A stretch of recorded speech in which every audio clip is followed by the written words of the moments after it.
রাজশাহী বাগমারায় সবুজ ঘেরা প্রান্তে গোয়ালকান্দি রাজবাড়ি দাঁড়িয়ে আছে নিঃশব্দে। তথ্য, ইতিহাস ও ঐতিহ্যের সন্ধানে আজ আমি এসেছি রাজশাহী বাগমারা উপজেলায়। ঐতিহ্যের স্মৃতি বহন করা এই গোয়ালকান্দি রাজবাড়ি আজ আমি আপনাদের দেখাবো।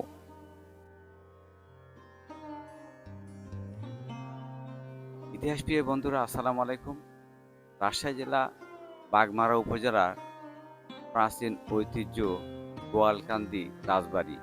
আজকের এই ভিডিওতে আমি এই গোয়ালকান্দি রাজবাড়ির ইতিহাস শোনাবো এবং আপনাদেরকে পুরো রাজবাড়িটাই দেখানোর চেষ্টা করব।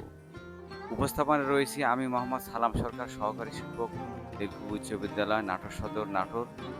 ক্যামেরায় সহযোগিতা করছেন আমার বন্ধু মাহমুদুল হাসান মিঠু। প্রায় ২৫০ বছরের পুরনো এই রাজবাড়ি কালের সাক্ষী হয়ে দাঁড়িয়ে আছে। ইট সুরকির গাঁথুনিতে ইতিহাসের দীর্ঘশ্বাস, ভগ্ন কার্নিশ সময়ের কালে দিনের আলো ঝিমিয়ে পড়লে এই রাজবাড়ির অন্ধকার বারান্দা, উঁচু খিলান আর প্রস্তর দেওয়ারির ফাঁক দিয়ে যেন ভেসে আসে গীতবাদ্যের ছন্দ। পরিত্যক্ত, অবহেলিত এ রাজবাড়ির প্রতিষ্ঠাতা কে ছিলেন তার সঠিক তথ্য এখনো জানা যায়নি।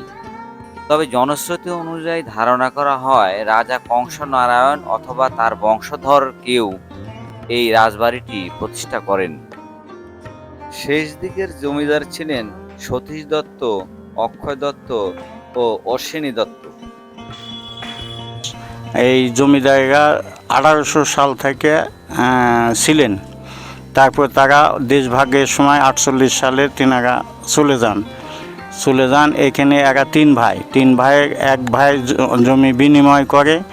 এই জমিদার আশ্রম মেলা ছিল অনেকগুলো। এই জমিদাররা প্রচুর লোকজনের খাওয়াতো এবং এই জমিদারের স্টেট ছিল পাবনা, গয়াহাটা এবং বিরামপুর, দিনাজপুরে।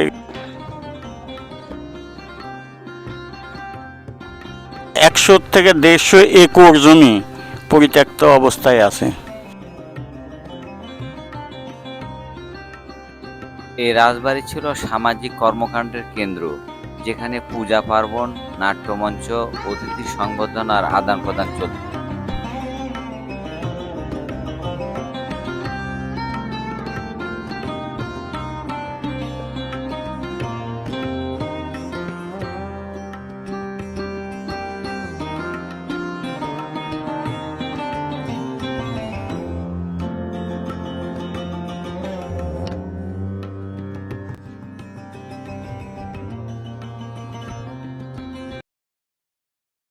তবে প্রত্নতত্ত্ব অধিদপ্তর ইচ্ছা করলেই এই রাজবাড়িটি সংস্কার করে পর্যটন কেন্দ্রে পরিণত করতে পারে।